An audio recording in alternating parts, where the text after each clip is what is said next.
خلیفہ ہیں تو بیچ میں 3 فاصلے آ گئے. کتنے فاصلے آ گئے؟ 3. ایک حضرت ابوبکر صدیق اور ایک حضرت عثمان حضرت فاروق اعظم اور تیسرے حضرت عثمان غنی رضی. اسی طرح حضرت عثمان غنی رضی اللہ تعالیٰ عنہ یہ تیسرے خلیفہ ہیں. حضور علیہ السلام کے انتقال کے بعد یہ 2 فاصلے آ گئے. اسی طرح حضرت عمر دوسرے ہیں تو 1 فاصلہ آ گیا. حضرت ابوبکر صدیق رضی اللہ تعالیٰ عنہ پہلے خلیفہ ہیں تو کوئی فاصلہ نہیں ہے. تو بلا فصل کا مطلب یہ ہے کہ نبی کریم صلی اللہ علیہ وسلم کے انتقال کے بعد جو اس امت کے پہلا خلیفہ بنے وہ حضرت ابوبکر صدیق ہے اور بلا فصل ہے. اور نبی کریم صلی اللہ علیہ وسلم کی احادیث قرآن مجید کی آیات اس بات کو ثابت کرتی ہے.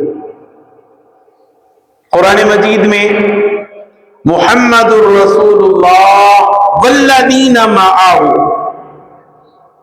اللہ تعالیٰ نے فرمایا محمد الرسول اللہ والذین معہ کہ محمد صلی اللہ علیہ وسلم اللہ کے رسول ہیں، معہ جو ان کے ساتھ ہیں.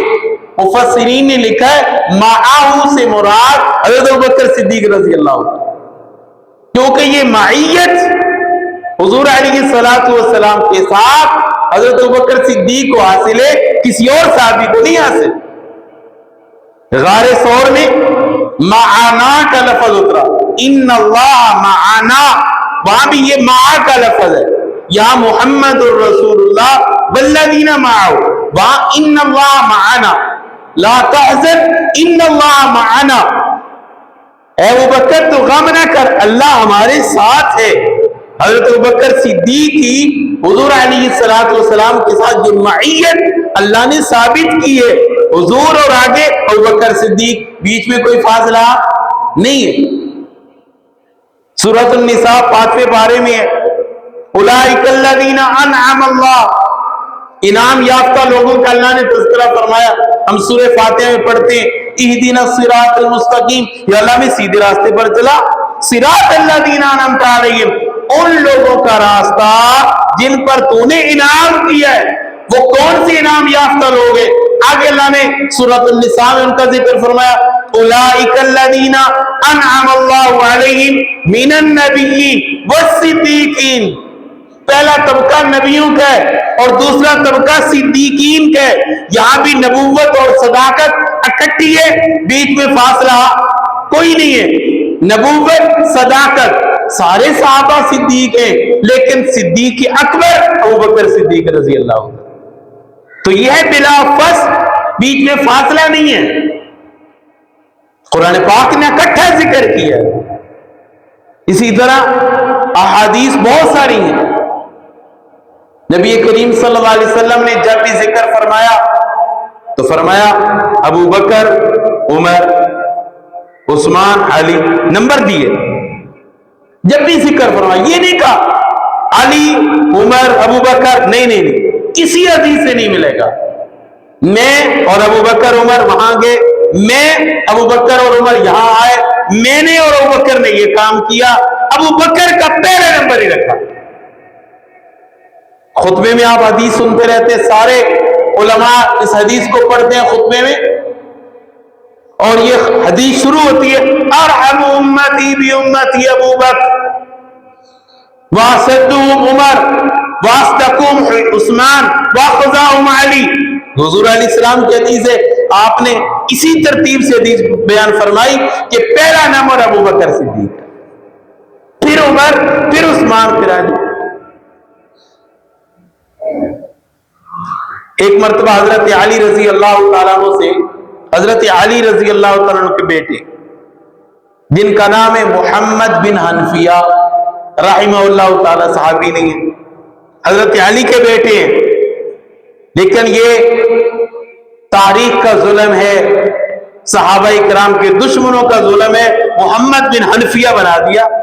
ان کی ماں حنفیہ قبیلے سے تھی تو محمد بن حنفیہ بنا دیا، محمد بن علی نہیں کہا، مشہور اسی نام سے کر دیا. حالانکہ حضرت علی کے بیٹے محمد بن علی رضی اللہ تعالیٰ.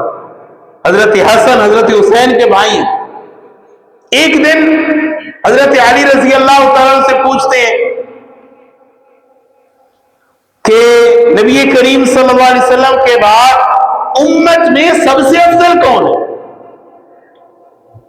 حضرت محمد بن حنفیہ رحم اللہ فرماتے ہیں میرے دل میں یہ بات تھی کہ ابا جی اپنا نام لیں گے، ابا جی اپنا نام لیں کہ میں افضل ہوں. یہ دل میں بات تھی. ہر اولاد کے دل میں ہوتی ہے کہ میرا ابا پہلے نمبر پہ آئے. ہوتی ہے کہ نہیں ہوتی؟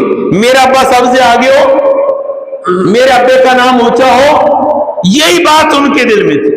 جس طرح کہ ایک دن حضرت اما عائشہ صدیقہ رضی اللہ تعالیٰ ایک دن آسمان پہ ستارے ہیں تو یوں ہی عرض کر لی یا رسول اللہ صلی اللہ علیہ وسلم بتائیے کہ آسمان کے ستاروں کے برابر بھی کسی کے نیکیاں ہیں.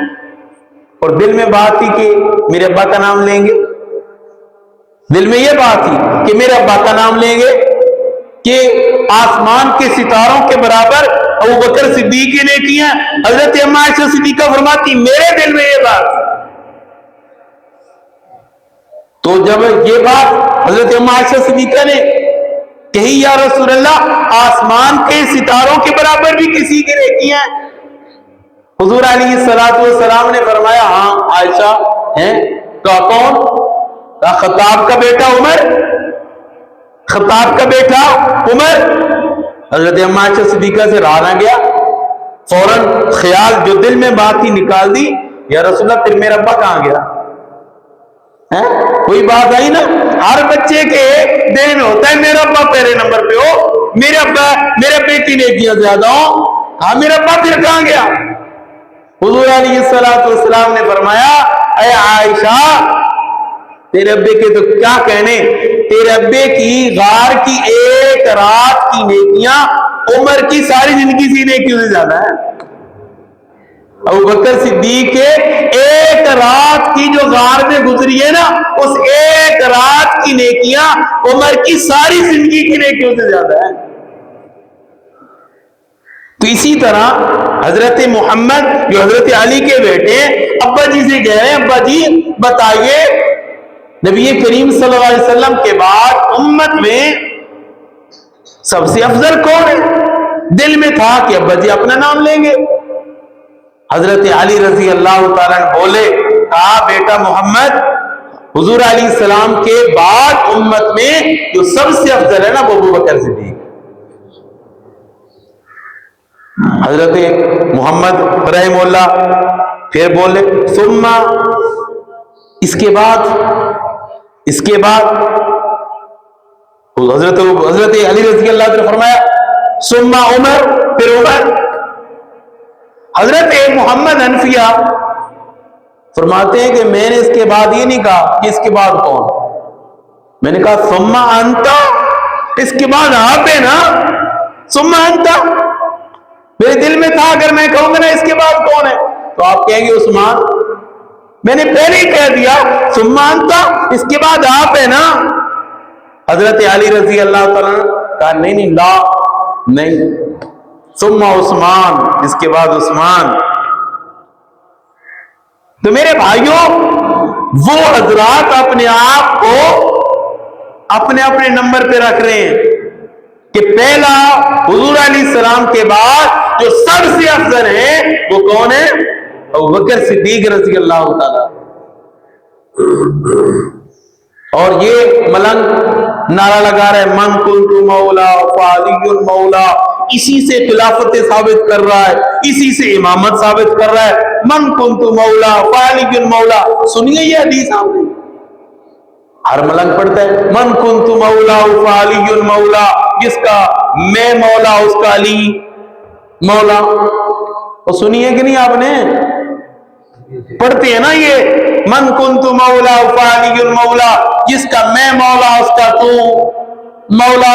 اس مولا سے خلافت ثابت کرتے ہیں کہ حضور علیہ السلام نے خود نہیں فرمایا جس کا میں مولا اس کا علی مولا، تو خلیفہ بلا فصل تو علی ہوئے. اور میں نے کہا اندھے عقل کا علاج کر، مولا کا معنی خلافت لغت کی کسی کتاب میں نہیں ہے. عربی کی لغت کی کتابیں اٹھاؤ اور پڑھو. مولا کا معنی دوست تو ہے، مولا کا معنی یار تو ہے، مولا کا معنی محبوب تو ہے، مولا کا معنی محب تو ہے، مولا کا معنی آقا تو ہے، مولا کا معنی کارساز تو ہے، مولا کا معنی غلام تو ہے، لیکن مولا کا معنی خلیفہ کہیں بھی نہیں ہے۔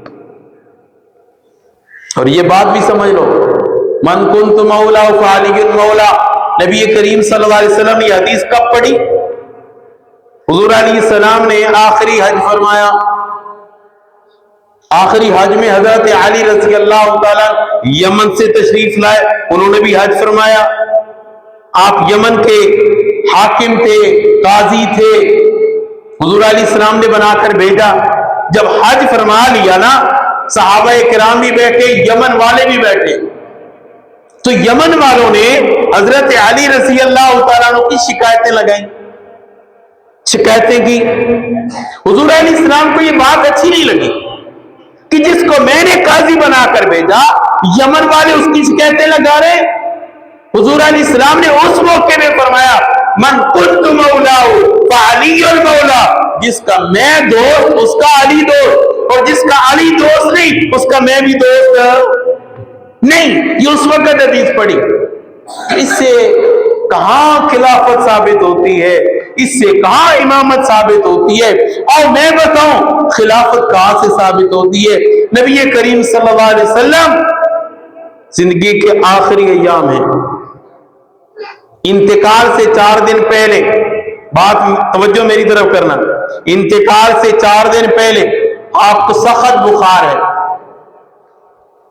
غشی طاری ہو جاتی ہے، پھر ہوش آ جاتا ہے، پھر غشی طاری ہو جاتی ہے، طبیعت کبھی سمجھ جاتی ہے۔ عشاء کی نماز کا ٹائم ہے، صحابہ کرام مسجد میں ہیں، نماز کا انتظار کر رہے ہیں، حضور علیہ السلام تشریف نہیں لائے۔ حضرت بلال رضی اللہ تعالیٰ حجرہ کے پاس جاتے ہیں اور کہتے ہیں الصلاۃ الصلاۃ، یعنی نماز کا ٹائم، نماز۔ حضور علیہ السلام حضرت عائشہ صدیقہ طیبہ طاہرہ سلام اللہ علیہ سے فرماتے ہیں، عائشہ مجھے وضو کراؤ۔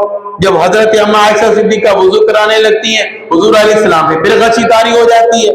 آپ فرماتے ہیں نماز ہوگی یا رسول اللہ انتظار ہو رہا ہے، آپ پھر فرماتے ہیں مجھے وضو کرائیں، وضو کرایا جاتا ہے، پھر غشی طاری ہو جاتی ہے۔ 3 مرتبہ یوں ہوا۔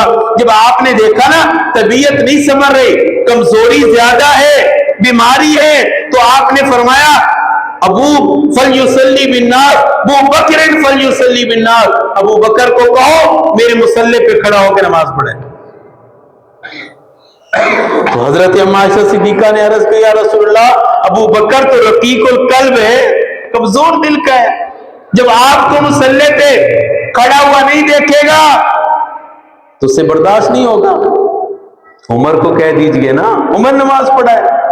حضور علیہ السلام نے پھر فرمایا مرو ابا بکر فلیصلی بالناس، نہیں ابو بکر کو ہی کہے وہ میرے مصلی پہ کھڑا ہو کے لوگوں کو نماز پڑھائے۔ حضرت اما عائشہ صدیقہ نے حضرت حفصہ کو بھی ساتھ ملایا، حضرت حفصہ بھی آئی اور عرض کیا رسول اللہ عمر کو کہہ دیجئے عمر نماز پڑھا رہے۔ آپ نے تیسری بار فرمایا مرو ابا بکر فلیصلی بالناس، ابو بکر کو ہی کہے وہ میرے مصلی پہ کھڑا ہو کے لوگوں کو نماز پڑھائے۔ 3 بار فرمایا، 3 بار۔ اب میں یہ پوچھنا چاہتا ہوں جب حضور علیہ السلام نے یہ حکم دیا مرو ابا بکر فلیصلی بالناس، ابو بکر کو کہے میرے مصلی پہ کھڑے ہو کے لوگوں کو نماز پڑھائے، کیا اس وقت مدینہ میں حضرت علی موجود نہیں تھے؟ حضرت عباس موجود نہیں تھے؟ موجود تھے۔